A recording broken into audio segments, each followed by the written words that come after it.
Professional visa কি? Professional ভিসায় Malaysia আসলে কী কী সুযোগ সুবিধা, এই বিষয়ে আপনাদের আজকে বিস্তারিত বলবো ইনশাআল্লাহ।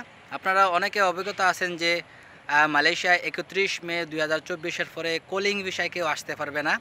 তো তারপর আমাদের যে সকল বাংলাদেশি ভাইয়েরা ই ভিসা বের হয়েছে, তাদের ফ্লাইট দিতে পারতেছে না, অথবা ই ভিসা এখনও বাইর হয় নাই, যে তাদের এজেন্সি বা তারা যার কাছে টাকা পয়সা দিছে তারা বলতেছে কি যে তোর প্রফেশনাল ভিসায় মালয়েশিয়া পাঠাবো, যেহেতু 31 তারিখের পরে মালয়েশিয়ায় কলিং ভিসায় ঢুকতে পারবে না। তো সেক্ষেত্রে যে প্রফেশনাল ভিসায় তোরে মালয়েশিয়া পাঠাবো। তো আমার অনেক ভাই করছে, কমেন্ট করছেন আমার ভিডিওর নিচে, যার কারণে আমি ভিডিওটা বানানো। প্রফেশনাল ভিসা মূলত তিনটা ক্যাটাগরি থাকে, ক্যাটাগরি এ, ক্যাটাগরি বি এবং ক্যাটাগরি সি। তো আমাদের বাংলাদেশি যে সকল ভাইয়েরা মালয়েশিয়া আসে প্রফেশনাল ভিসা ক্যাটাগরি সি এর মাধ্যমে আসে।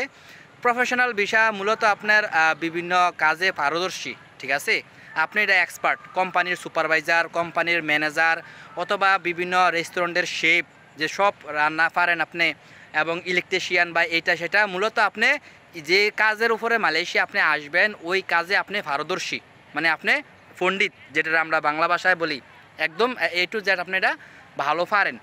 তো এখন দেখেন, আনার পর দেখা গেছে কি আপনারা বইলা দেয় যে আপনার এজেন্সি বা আপনি যার কাছে টাকা পয়সা দিয়েছেন, হেরা বইলা দেয় কি যে মালয়েশিয়া যাওয়ার পর তুমি আরামসে কাজ করতে পারবা, হাতে পাসপোর্ট দিয়ে দিবে, তুমি যেখানে খুশি সেখানে ঘুরে ঘুরে কাজ করতে পারবা। কথা সঠিক। প্রফেশনাল ভিসা আপনি 1 বছরের মেয়াদও অনেকে লাগায়, আবার অনেকের 2 বছরের মেয়াদও লাগায়, ঠিক আছে। তো 2 বছর ভিসা মেয়াদে লাগাইতে পারলে আলহামদুলিল্লাহ। কেরে 2 বছর পরে আপনি আর এই ভিসাটা লাগাইতে অনেক কষ্ট, ঠিক আছে। তো প্রথমে বললাম যে প্রফেশনাল ভিসায় কি আপনি যে কোনো কাজে পারদর্শী, পণ্ডিত। তো আমার মনে হয় না আমাদের বাংলাদেশের থেকে এত পণ্ডিতলা লোক বা পারদর্শী লোক মালয়েশিয়া আসবে। কেরে যে আপনি কোনো কাজে যদি পারদর্শী থাকেনই, তাহলে আপনার দেখা গেছে ইউরোপের দেশে যায় বা অন্য কোনো দেশে যায়। আচ্ছা ঠিক আছে, মানলাম আপনি কাজে পারদর্শী, দেখা গেছে কোম্পানিতে আসার পর আপনার হাতে পাসপোর্ট দিয়ে দিছে যে তুমি ঘুরে ঘুরে কাজ করতে পারবা। বর্তমানে মালয়েশিয়ায় হাজার হাজার বাংলাদেশি আছে যারা কিনা কাজ নাই, এই বিষয়টা মাথায় রাখেন, ঠিক আছে। এবং আপনি প্রফেশনাল বিষয়ে আইসা যে কাজ খুঁজা বার করবেন, বা আপনার মামা খালু যদি থাকে আলহামদুলিল্লাহ, এরপরে তো কাজ করতে পারবেন, ঠিক আছে। এবার আসুন প্রফেশনাল ভিসার কি সুবিধা। আপনি ব্যবসা বাণিজ্য করতে পারবেন মালয়েশিয়া প্রফেশনাল বিষয়, আপনি যে কোনো একটা ইঞ্জিনিয়ার করতে পারবেন। আর প্রফেশনাল বিষয় আবার অনেক সময় বউ বাচ্চাও আনা যায়, ঠিক আছে। আপনি বিষয় মালয়েশিয়া আসার পর বাংলাদেশ থেকে বউ বাচ্চা আনতে পারবেন। এবার আসুন প্রফেশনাল ভিসার আপনার স্যালারি কত। প্রফেশনাল ভিসার সর্বনিম্ন স্যালারি 3000 রিঙ্গিত এবং সর্বোচ্চ 10,000 রিঙ্গিত। আপনার সাথে যে সময় এগ্রিমেন্ট করব, দেখবেন কলিং ভিসা যারা আসছেন প্রত্যেকের সাথে এগ্রিমেন্ট করছে যে তোমার বেতন, বেসিক বেতন 1500 রিঙ্গিত। কিন্তু প্রফেশনাল ভিসা যে সময় আপনি আসবেন একজনের সাথে আপনার করবে না, এগ্রিমেন্টটা করবে না। কেরে তারা বালা করে জানে আপনি যে কোম্পানিতে আসবেন বা যেই কোম্পানির নামে আসবেন ওই কোম্পানির উচ্চ পর্যায়ের কোনো পদ আপনার দিতে হইব, এবং আপনার বেতন সর্বনিম্ন 3000 রিঙ্গিত এবং এর অধিক থাকবো, সর্বোচ্চ 10,000 রিঙ্গিত পর্যন্ত আপনার বেতন হইব। এখন চিন্তা করে দেখেন প্রফেশনাল ভিসাটা কী। তারপর প্রফেশনাল ভিসা 2 বছর মেয়াদে হয়, 1 বছর পর আবার ভিসা লাগায়, আবার অনেকের প্রথম অবস্থায় 2 বছর লাগে। তো 2 বছর লাগার পরবর্তীতে যে সময় আপনি ভিসা লাগাইতে যাইবেন, আপনি মালয়েশিয়া কী করছেন, কোথায় কাজ করছেন, এই ট্যাক্স এইটা সেইটা, আমার মনে হয় না 100 জনের ভিতরে 90 জন আর ভিসা লাগাইতে পারে। খাজনাতে বাজনা বেশি, ঠিক আছে। সহজ ভাষায় বুঝাই দিলাম।